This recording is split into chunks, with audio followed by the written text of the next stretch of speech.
So you managed to get 5 properties. You also quit your job earning around 1 to 2K every single month in your previous role to now earning how much per year? 120 to 130k a year, and then the profit is around 60 to 66k a year. Half of that's what's staying in, and I just want to keep reinvesting it. So I'm looking at getting 10 properties by the end of the year. That's absolutely crazy. You went from working 15 hours a day, making such little income, to now working less than 2 hours a day and making over double that income that you're making. Yeah, literally, property is crazy. You mentioned that your parents were probably thinking like, oh, what a waste of money, like don't do it, don't take this risk. Has that changed? Yeah, their perspective has definitely changed. They really, really hated what I did, as in would not even speak to me about it, kind of refused to believe that I even did it. I always knew that I needed to work for myself, that I couldn't work for anyone else. Literally just on Mother's Day, my auntie was asking me about the business and things, and my mum was sort of asking questions about it and showing some interest. Messaged me a couple of weeks later saying, I'm really sorry that I doubted you, you're obviously doing really well now, and I'm really proud of you. And like that just literally meant like, honestly, I literally cried. I don't even know if this part is still going to be in the YouTube video. People are probably going to think. Hey guys, we are here today with Megan, one of our former students who did very well in our program and is now working with us as a coach. She's managed to scale her own Airbnb business to 5 properties, making around 5K per month. And we are going to find out exactly what she's doing and how she's managed to achieve that. Megan, can you introduce yourself? Tell us more about who you are and what you were doing before joining the program. So before joining the program, I had 3 jobs. I was just working in retail in a golf club and in a coffee shop and a community centre, some other places. I was just kind of getting work wherever I could, really. I joined the program, and on the program, I got my first property, which immediately replaced my income as soon as that sort of started coming in. Then I was scaling all my properties for the whole of last year, and then I joined as a coach in December, and I've just continued scaling my business since then. So this trajectory that you've been on since joining the program to now having 5 properties working inside our team, how long has that been? So I joined the program as a student last January. I finished the program in March time. I got my first one on the program, so I had the sort of support. And then I continued going through, got 2 properties by August, and then I got one more in the second half of last year. And I've managed to scale now to 5 properties with a few more in the pipeline as well. It was 11 months before I became a coach, so when I had sort of 3. And then until now, that's been about 14 months. My whole life has changed, yeah. Let's go back then. Before you started, out of all the businesses out there, why property? So I actually did an event management course, and as part of that course, I had lots of opportunities to go and volunteer at events. And I was always someone who would just literally say yes to everything. I'd say yes to all the opportunities. So I ended up volunteering at an event in Excel in London and had no idea what it was until I got there. And it ended up being a financial freedom event. And they had one day where they fully spoke about real estate, and I just got really interested in property, and I thought, this is what I want to do. And it just really interested me. And I came across you guys, and I saw lots of other programs that I could have joined, but I just chose you guys because, first of all, it just felt like the right thing to do. And I'm so glad it was the absolute best decision that I could have made. So I discovered you guys, I think, early January, and then joined the program late January. Did you have any fears or doubts before joining the program? Oh, definitely. Yeah. But I think that there was something in me that was just telling me to do it, and it just felt really right. But I knew that my whole family would think, oh, it's so risky. Why are you spending money on mentorship? But I knew in my head that it was the right thing to do, and I knew it was an investment. And I mean, it's obviously paid off, but definitely I had doubts. I think everyone always has doubts, but there was something in me that was telling me to do it. So then just to continue from there, Megan, can you talk a little bit more about their perspective now? Has that changed? Who do they see Megan as now compared to last year, January? Yeah, their perspective has definitely changed. It's not they didn't believe in me, it's that it's so foreign to them. They wanted me to go to university and get a job and do that traditional route and just get a normal, safe job, which I completely understand because, if that's their experience, that's all they've ever known for people to be successful in. I always knew that I needed to work for myself, that I couldn't work for anyone else. So they really, really hated what I did, as in would not even speak to me about it, kind of refused to believe that I even did it. You're saying they refused to believe that you wanted to start a business? Yeah, I couldn't talk to them about it. And if other people asked me, they just kind of rolled their eyes and just like pretend like it didn't exist for like a good year. And obviously it's a huge part of my life. And then really recently, actually, they have started to show interest. So literally just on Mother's Day, my auntie was asking me about the business and things, and my mum was sort of asking questions about it and showing some interest. And then she messaged me a couple of weeks later saying, I'm really sorry that I doubted you. You know, you're obviously doing really well now, and I'm really proud of you. Honestly, when I got that message, I was just in shock, and you're a bit speechless and you don't know what to say. I was a bit in shock. It was just like the nicest thing to receive, because I feel like my relationship with my mum is like everything. When I have a good relationship with her, everything in life just seems okay. And like for that whole year where I didn't really have the best relationship with her, and I knew it was because of the business, and it was a tricky situation because there was something in me that was just like, I have to do this for myself. And I knew that that was going to upset other people, but I still had to do it. And then when I got that message, I was just super, super happy. And I just thought, okay, I'm really glad that it has actually worked out,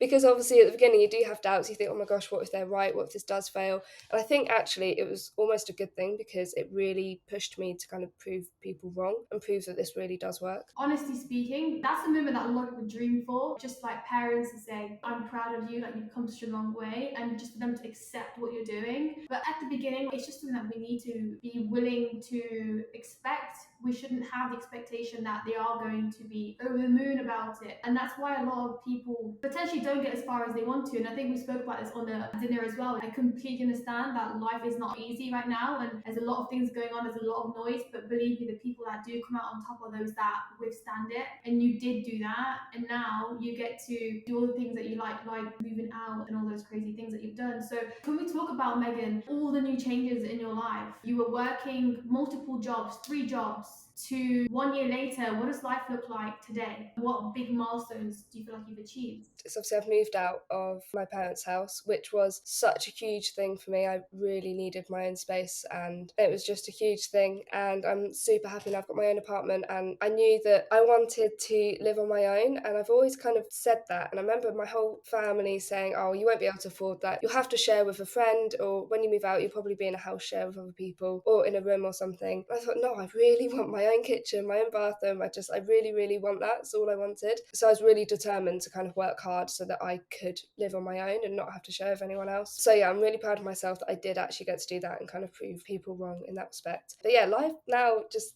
looks a lot slower. I remember when I was working 3 jobs, I used to do one shift in the morning, then another shift in the evening. I used to rush between jobs. I wasn't looking after myself, and literally it was non-stop. I remember one weekend I did about 15 hours on the Saturday. I got home at 5 a.m. and then went straight to work at 6 a.m. on the Sunday and just sort of didn't sleep all weekend. And looking back, I don't know why I did it to myself, but I'm kind of glad that I did, because it just makes me appreciate having such a slow life now, and I can just kind of wake up, have a nice slow morning, work on my own terms. And I mean, I do end up some days working just as much, but I really enjoy what I do, and I never ever thought that I would say that. So yeah, that's the main changes, just general lifestyle and moving out of home and just looking after myself more as well. Money does buy things, being able to eat better and kind of eat more organic, healthy food, which then increases sort of my mood, my productivity, just overall being able to actually spend time on my personal growth and not just being stressed and rushing everywhere. And I just think if everything in my life, all of my expenses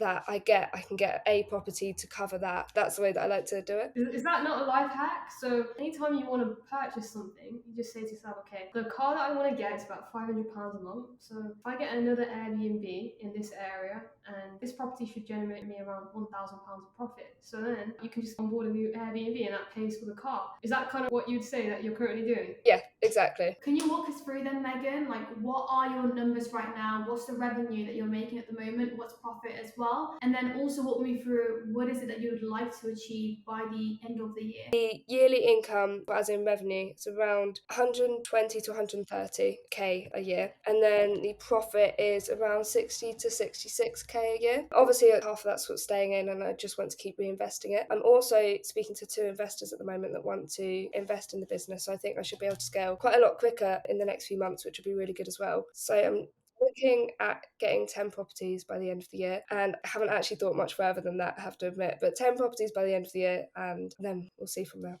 You're cash flowing about 120, 130k in revenue every single year. Your business is making 130k every year. And in terms of profit, you're doing about £60,000 in profit a year. And now moving on in terms of future growth, you're looking to take on more deals fully paid off with investor funds. You're looking to take on deals where you don't have to put any money in yourself. Yeah, exactly. So I've got two investors that I've been building quite good relationships with, which I'm super, super grateful for. I met them at a networking event and they are looking to invest. I think we're probably just going to start off with one. So they put all the money into one deal and then I put all the work in. Then might split it like 50-50. Haven't worked it fully out yet. But I think that would be quite good to do just because all I need to do is put the work in and be able to then be profiting and put none of my own money in. I've never actually done it that way before. I've done the whole remote, like never seeing the property, but I've never done no money down. So it's definitely a strategy that I do want to try out this year. Yeah, so you find individuals where they don't necessarily have a lot of time or knowledge. They have the funds, but they partner with someone like you that has the knowledge and has the time. You guys work together to then bring yourself the cash flow, but also give a little split to the investor.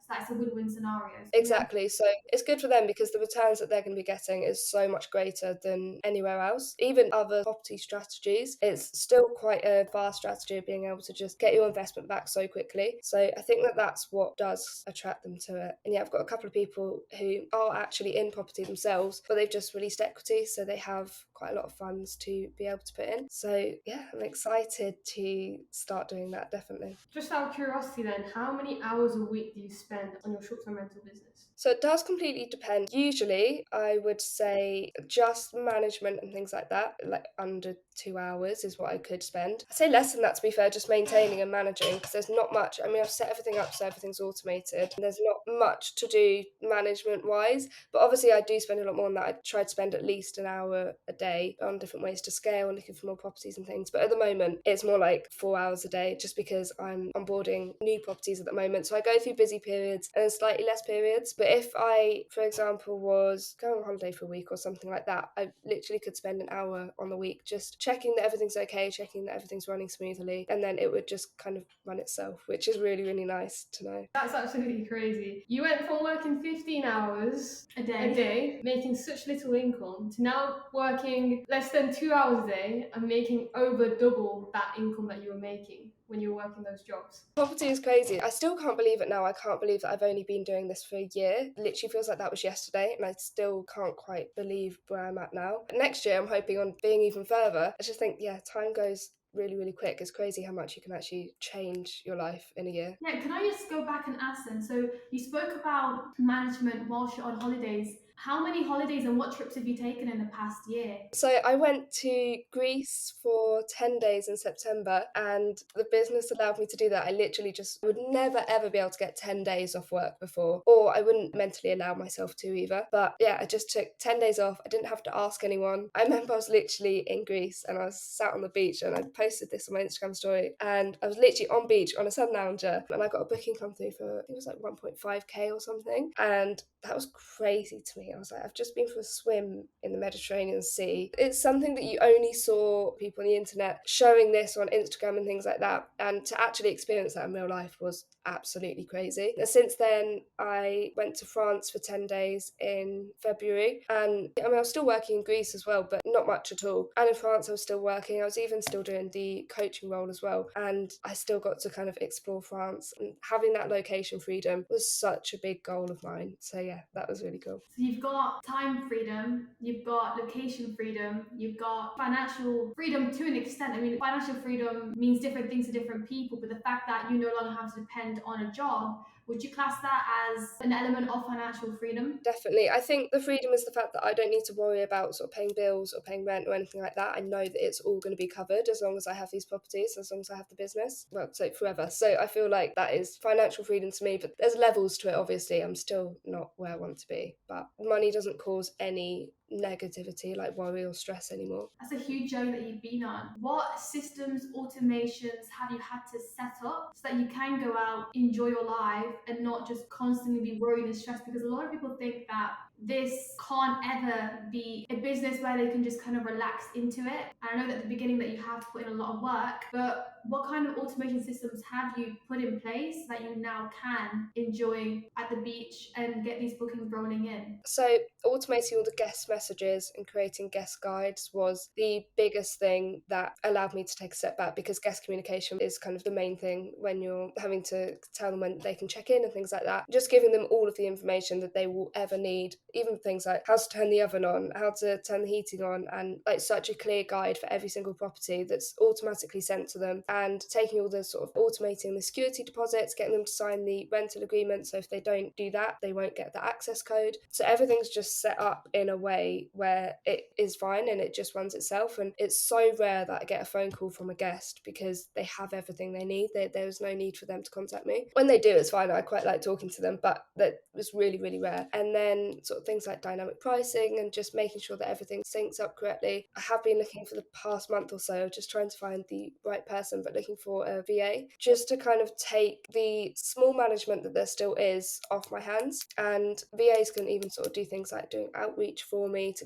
onboard new properties. So just everything that I feel like someone else could do, I'm now going to start look at kind of delegating and outsourcing that to a virtual assistant. Like, there's lots of different ways that I can do to make it fully passive. Right now it's not fully passive, it's more on spending a couple of hours a week on it. But yeah, I don't think I'd ever want it to be fully passive, because I still like the business, I like running it, so I still like to be involved in overseeing everything. But it's really nice that I do have that option. That's awesome. How did you find the process of learning and implement what we taught you in the program? It was so helpful to have just a mentor. There was no way I could have done it on my own. I think the first part, just for confidence, being able to check everything with someone, I think people underestimate how important that is. But also the knowledge. I mean, there was so many things like legalities and things like that I just would have absolutely no idea about, which then could cause problems later down the line. And I think I saved a lot of money doing the program, which I know sounds strange, but the amount of mistakes that I almost made that would have cost me a lot of money that my coach stopped me from doing. I think obviously someone out there could do it on their own. There is a lot of information online, but it's definitely going to take them a minimum of 5 years. It's also the mindset training. So when I joined the program, I literally was a different person to when I finished the program, because it's not just the knowledge and everything like that, it's literally have to reframe your mindset and just being part of the community as well. Yes, you get rejected a lot. Property is a really lonely game as well, and when you're getting rejected hundreds of times a week, if you're doing that on your own, it's just so easy to give up. But if you're doing that within a community of people who are all going through the same thing, and you're regularly having group calls each week and checking up on each other's progress, I think that's the bit that really pushed me through mentally as well, because it is really hard at the beginning, but it's so worth it. And I think you need someone there to help you push through that bit. Even myself, and I'd say I'm quite a mentally strong person, I feel like I definitely needed that person to help me push through. So How did you find the calls that were held by me and Leena when you were joining them?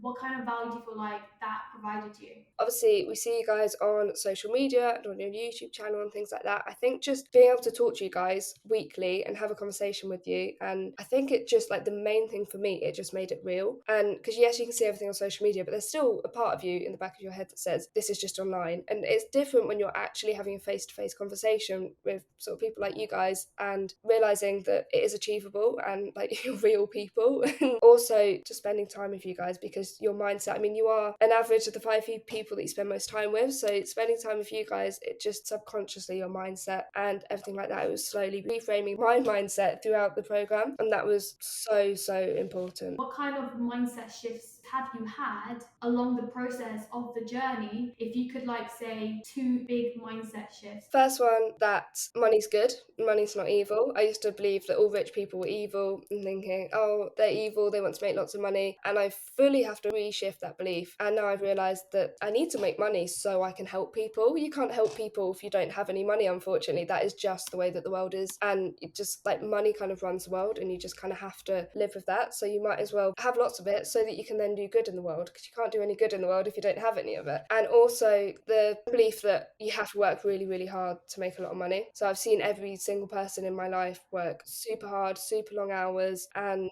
that's not always true. Like, yes, you do have to work smart and quite hard at the beginning, but you don't have to constantly your whole life be working for someone else really, really hard. Also, making money as a young person. I think, like, getting into property, most people have the belief that it's only really older people who have a lot of money who can get into property. And seeing you guys and just seeing the rent to rent model as well, and the management model, any Airbnb model, just made me realise that actually it's so achievable for anyone, and you can do it with no money, and you can do it being a young person. So then, looking back at it last year, were there any moments where you felt like giving up and you felt like, oh, this isn't worth it? And what did those moments look like for you? And what kept you going? Yeah, I wanted to give up so much, but there was always something in me that wouldn't let me. But whilst I was on the program, it was quite easy not to give up because I had so much motivation, like I spoke about before, with the community and the coaches. But I remember when I was setting up my first property, it was probably the hardest I've ever worked in my life, to be fair. It was like kind of 6 days of just not really sleeping and painting, setting up furniture. I remember really wanting to kind of give up at that point, but making sure that I was surrounding myself with people who were doing this, and like just forcing myself to have motivational things. So big ignoring my emotions for some time was something that I had to do, because yes, I wasn't, like, I did really want to give up, but you kind of just had to ignore that feeling and think about the bigger picture. I wanted to quickly go back onto what you were saying there, Megan, about that anyone can start this business. And I know you mentioned that they don't have to invest in mentorship, but it could take them 5 years. I couldn't agree more with that. The main reason why mentorship exists is to fast track your success,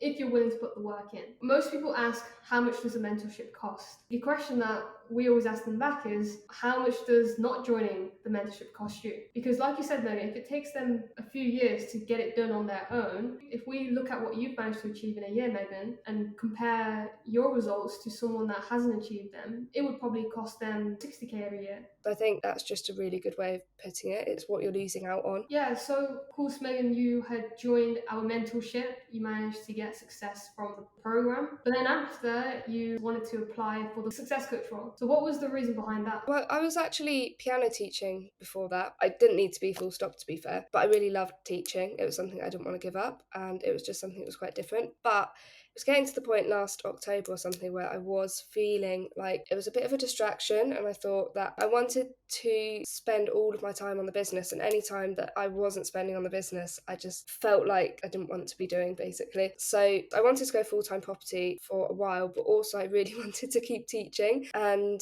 yeah, the coaching role came up, and I didn't actually think I'd get it, but I thought I'd just apply anyway. I was really, really happy when I got it, because it meant that I could still continue teaching and stay in property full-time. So my focus was just fully in property. And I do kind of miss piano teaching sometimes, but I think I'll go back to it in the future. Yeah, I know, of course, I sent you a message, just a general check-in message, just to see how everything is getting on with yourself in this role with us in the company. And then you sent such a lovely message. Do you want to speak a bit more about that, what you sent to me? Yeah, honestly, since I joined your company, my business has grown, my mindset has grown, and just what I can believe to be possible has grown as well. And like, yes, I was making 3k off the properties. I've doubled that since joining the company, and I think that's just because of being surrounded by like-minded people. And yeah, I'm so grateful to you guys. It's given me structure into my life as well that I think I was lacking, and being able to work even closer with you guys and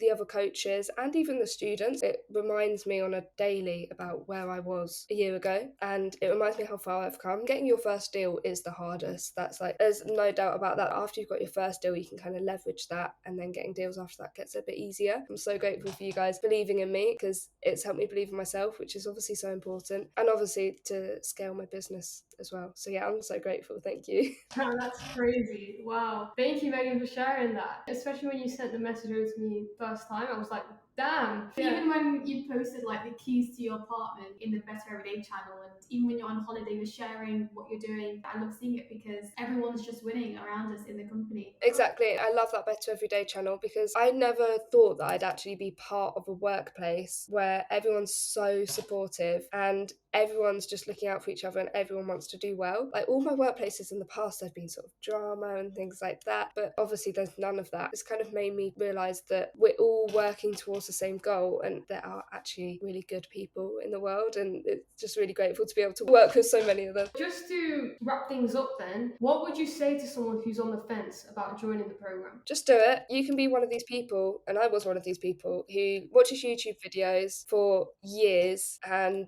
takes no action and doesn't do anything about it. You can do that, that's fine if you want to do that, but you will never get success that way. You can do all of the learning in the world. Unless you take action, nothing's going to change. Taking that first step is the absolute hardest part. Obviously, if you're taking that first step to join Educate Property, then we'll help you work stuff out after that. But just taking that first step in whatever aspect of life is the most important thing. You can work things out later. If you believe in yourself, you can do anything.